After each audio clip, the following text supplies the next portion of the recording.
Aquest és el cartell que anunciarà la 32a trobada d'escoles en valencià i que enguany acollirà el municipi de Guadassuar. La imatge de la nova edició de la trobada a la Ribera ha estat dissenyada per Sílvia Starlik. A banda de descobrir el cartell anunciador de la trobada, la coordinadora de centres d'ensenyament en valencià i l'Ajuntament signaren el conveni pel qual es regulen les distintes activitats que tindran lloc i de les quals Guadassuar serà el poble anfitrió.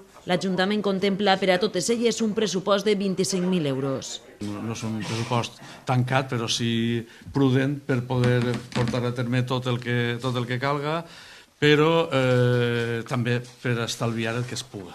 Des del primer dia vam pensar en totes les associacions de Guadassuar, a més dels centres educatius i les AMPEs, que estigueren presents totes les associacions. Creiem que este govern municipal ha apostat molt fort per les associacions, creiem que és la base de que el poble funcioni, que estigui més cohesionat, i en aquesta trobada volem que això no es perga, que continuï. El conveni es va preparar des de l'Ajuntament, es va aprovar en el ple, va ser per unanimitat.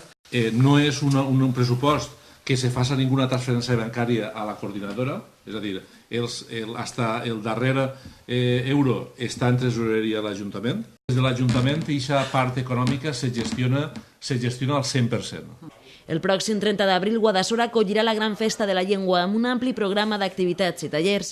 Un dia lúdic i reivindicatiu perquè en aquesta trobada, que arreu del territori porta per lema Creixem en valencià, té un missatge que llançar a la societat valenciana. Actualment Escola Valenciana està reivindicant una llei d'igualtat lingüística que algú es sorprendrà i diu que encara no som iguals en dos idiomes cooficials, i un decret de plurilingüisme que estiga a l'altura d'un país i d'una administració autonòmica del segle XXI, que sembla que encara hi ha llacunes i encara hi ha uns escalons que ens separen de l'altra llengua oficial, que és el castellà.